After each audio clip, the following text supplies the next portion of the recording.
This is Talk of the Town, a weekly program featuring community events happening in and around Northeast Michigan, with your host, Nancy Smitham, and get the latest from Alpena Community College with Dr. Don McMaster. And now, today's Talk of the Town.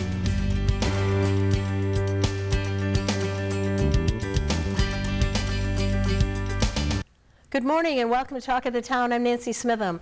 I have two guests today. They are Brad Summers and Cindy Johnson. Brad is from the Boys and Girls Club and Cindy is from Huron Humane Society. Good morning and welcome. Good morning. Glad to have you both here, and as most people know, today is my last day of taping Talk of the Town, so I thought, what a better way to bring Brad, who's going to be the new host, and to have Cindy, who's been on the show for many years, and our collaborations that we've had together. So to have both of you together, I think it's very fitting for my last show. We're pleased to be here. I don't even know where to. Well, you know, the kids and the animals in the community are the most important things. Very true. Yes. So Cindy, I'm going to start with you. What's happening at Huron Humane Society? Kitten season. We have kittens everywhere. We just took in 6 kittens from DPI. The mom had them in DPI. So, oh, wow. We're hand feeding and trying to get the mom so we can bring her in so she can do her job. But just kittens, I'm telling you, they're everywhere. Yeah. You know, and it's so sad because as a pet owner, that's your responsibility to spay and neuter your pets. And it's so sad when you see a cat running up and down the street in that frigid weather, or like today as we're taping this with that freezing rain. I think of a cat outside with no shelter. How sad. It is. It's very sad. I just have to say, yesterday, somebody put on Facebook, does anyone have kittens? And I put up the Huron Humane Society webpage so they can go and see the kittens we have. And the number of people that said, I have kittens, they'll be ready, I have kittens, and I'm thinking that this is the problem. This is the problem. People aren't getting their animals spayed and neutered. And the consequences of that are very, very, very yes, sad. Dire. Yeah. And the animal pays. The animal pays for that. So right. It is very sad. And Brad, I know that things are going crazy with you. You have your Open Doors campaign. You still have business as usual at the club and lots of stuff going on. Yeah, we're actually we're just winding down on our spring break activities. Had quite a few kids coming in and out. You know, our teen population has really been increasing, which, you know, obviously that, you know, more specialized services for our older kids. You know, about more things in the real world applications, and, you know, a lot more help with tutoring, mentoring opportunities. We're always looking for more people to come in and mentor at the club. You know, we have a lot of kids that are really struggling in school, especially coming off of COVID, where you know, kids weren't really in school for a long period of time. Now they're back in school, so they're just, you know, they're learning how to adapt a little bit more too, and get back into the swing of things. It's hard enough for us as adults. Yeah, I just go somewhere and I see people and I think, oh, I still wear my mask when I go out in groups, but it's like, whoa, there's people here. Right, and, you know, and the kids are, you know, and the mental health issues with young people right now is really dire. You know, we've really seen a lot more a need for services. Thankfully, you know, we've been very lucky over the years to be able to collaborate and partner with a lot of wonderful people in this community, that we can point kids in the right direction. And you know, and it's just one of those things where, you know, we want to see obviously each kid be successful in life, but, you know, it starts with their own well-being, and starts with, you know, having, you know, wonderful people that are you know, have their best interests at heart and want to see them succeed, and giving them that really important understanding of, you know, support in our community. So, you know, we're really thankful of all the wonderful people that are stepping up to help our kids. You know, we've had, you know, there's a lot of food insecurity as well, so we've been doing a lot of take-home meals for kids over spring break. Lee Fitzpatrick with the school system, you know, has done some really wonderful things, garnering some great support for us, so we're able to do some of these things where we can offer, you know, incentives for the kids to take home, whether it be you know, a meal or some kind of activity that they can do with their families, because, you know, when their kids aren't in school, they're not getting all those meals every day. So you know, it's where we can step in, and the Salvation Army and some other wonderful people. And kudos to you and your staff, because that teen population is very tough to get, and you're killing it. Well, we do a lot. We're trying really hard, and you know, we try our best to relate to the kids on the best level that we can, and you know, knowing that these are young people who are going to make mistakes, and you know, they're going to do things that, you know, we don't deem as, you know, Right. acceptable, but you know, young people do that, and as long as they learn to go forward in a positive direction and they learn from those mistakes, then you know, we feel like we're doing well. And you know, these kids are very receptive to the way that we engage them, and they're wonderful kids. You know, we have a great future in Alpena, with some really wonderful young people that have a tremendous amount of talent, and it's getting those kids to understand what their talents are and getting them to, you know, really move forward in a great direction, and you know, become the most educated, well-rounded citizen they can. Good. And Cindy, I noticed you've been posting a lot of things about Retails Boutique. Yep, we updated Retails, you know, with we have new things come in. So if you need things for your Easter basket for your kids, we got some really cool crayons and little things that kids can lace ribbon through, little animal shapes, really cute Easter basket.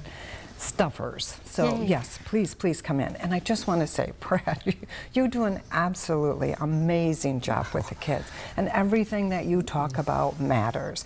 And you're trying to help with limited resources and reach those kids that we need to reach. And I want to tell you, you might not see it, but it makes a difference. Well, I appreciate that, and you know, I don't want to cry today. So, but I feel the same way about what you're doing as well, and you know, that's what we do as nonprofits. We have to maximize the limited potential, or the limited resources that we have, and do the best that we can. Yeah. And you know, Nancy and I have talked about this a million times. Is, you know, we live in such a supportive, wonderful community that will bend over backwards to help with the needs of our people, and you know, we're very blessed and very lucky to live here. We are. When I bring all these nonprofit groups in on the show, and I hear, you know, the innovation, outside the box thinking, and how much money is raised in this community per capita, you know, we've just beat so many other communities because this community has a heart. I always say Alpena gives until it feels good, and they make it feel really good.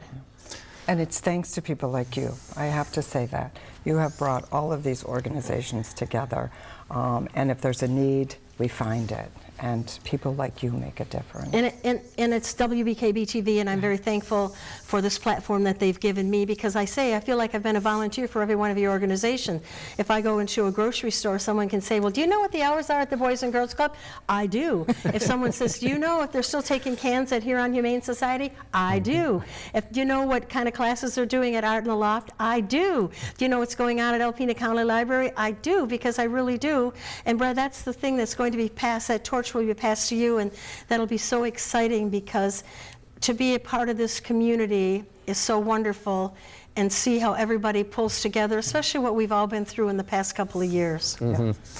And you know, and I feel that, and you know, moving back here 13 years ago with my wife, and now my 2 kids here, and you know, and how this community has embraced me with open arms, you know, and embrace the work that we all get to do, and just being able to engage in the community and make this a better place is what we're all striving to do here in Alpena, is just an incredible thing. And you know, I'm just such a great thing that we moved back here, and you know, to be here. Okay. We're going to be right back following these messages.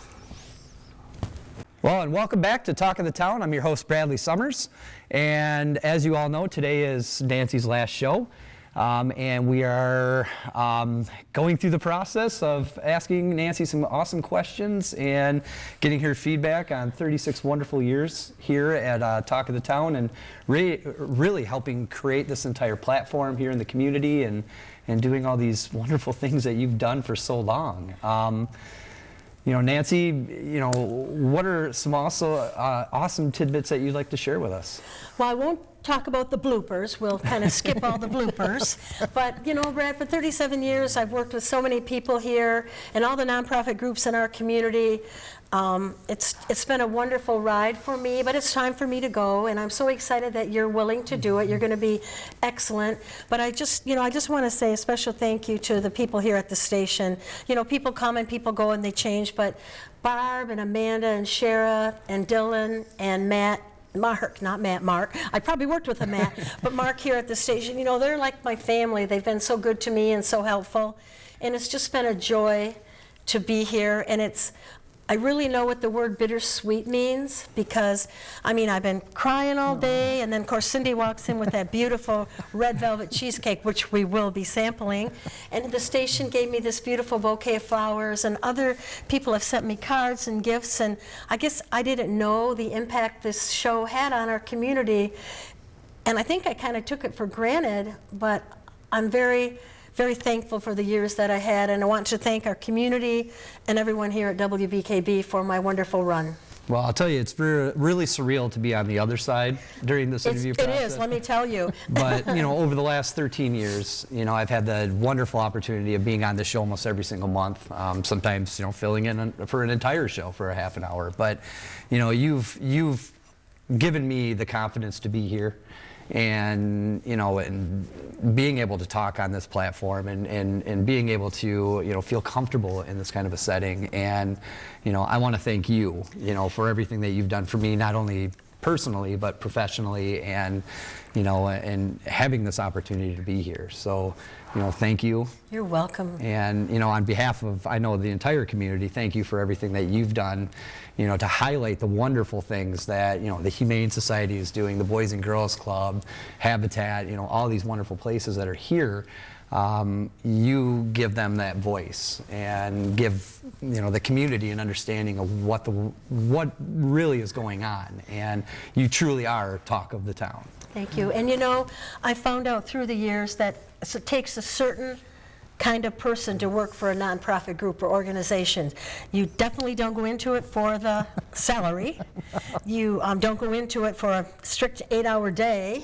You don't go into it just to have a job where you can go home at the end of the day and shut the door and be done. I mean, it definitely is not that. So that's been pretty eye-opening for me too, to see how many, you were short-staffed, how many hours you work. Cindy, you were closed down, and I've been there before when you've been called in and you're short-staffed and you're washing cat dishes and cleaning litter pans, and Brad, you did everything. You were cleaning and shoveling snow and doing all the stuff, and the same with Art in the Loft, and same with the library, and same with all of these groups that are on every week.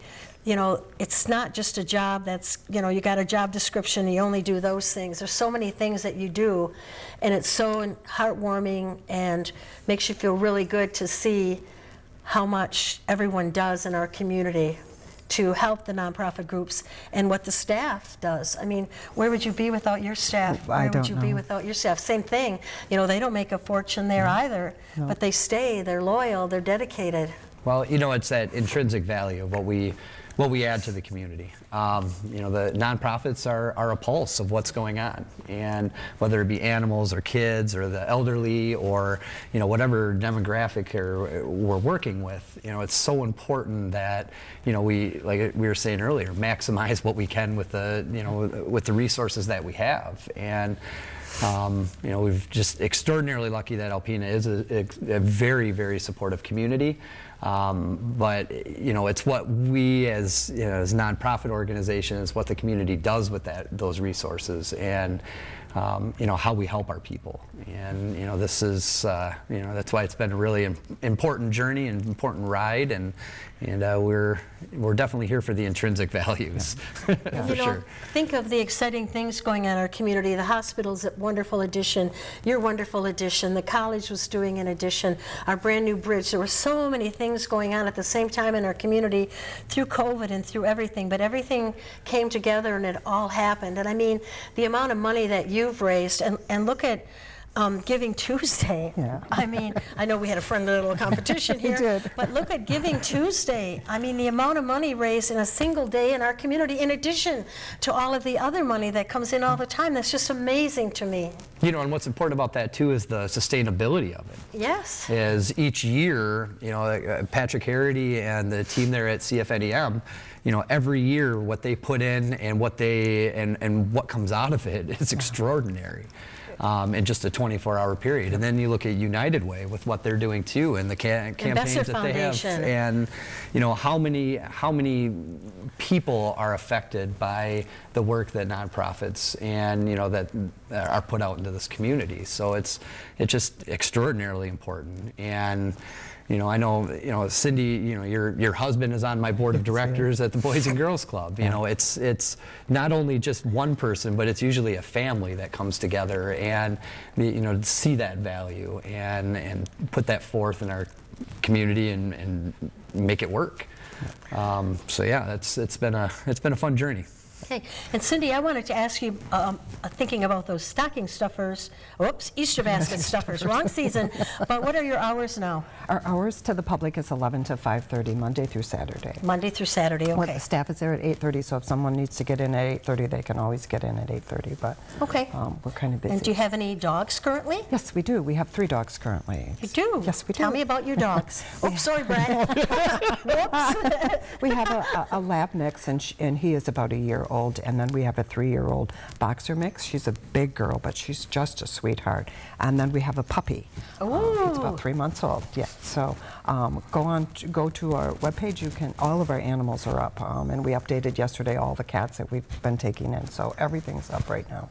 I would like to, on behalf of the entire community and all of your listeners, if anyone has listened to Nancy and has a nonprofit or an organization that they care about, I suggest that you make a donation to that organization in honor of Nancy and all the hard work that she has done on behalf of our community. We are blessed to be here, and we have been blessed to have you. Thank you. Thank you so much. Actually, that reminds me, I have a check for you that I'll have to drop off for the summer food program. Thank you. I want to make sure that I donate to that because, as you said earlier, you know, we expect to have, you know, safe summers and food on the table for all 3 meals a day, but not everyone in our communities can expect that. Well, and you know, like I was saying earlier, the food insecurity is a real thing in the community, and you know, all this support has been extraordinarily, you know, beneficial to our young people, and of course, it also frees up income inside homes where they can buy clothes and buy other things too. So, you know, thank you. I really appreciate that, and I know the kids would say thank you too, but we don't really tell them where it all comes from. Yeah, so yeah. Anything else at the Humane Society that you wanted to discuss? Nope. We're busy. You know, if cat food, wet cat food, we always need wet cat food. Laundry soap, bleach, dish soap. Anyone has any of that laying around, throw it in our entryway. We'll get it, and we're appreciative of every donation that we get. Thank you. Probably time to throw it to Dr. Don McMaster. Yeah, so thank you for joining us today on Nancy's everyone. last Thank show. you. And I hope you join us next week. After this show, you'll catch Don McMaster, and have a great day. Greetings, everyone, and welcome to Talk of the Town. I'm Dr. Don McMaster, president of Alpena Community College, and I'm pleased to have as our guest this morning Amanda Belusar, who is going to be the ACC's next financial aid director. Welcome. Thank you. So, how do you feel about becoming our next financial aid director? It's a big job. It is. It's a big job, big challenge. It hasn't quite hit home yet because I won't be there until July 1st.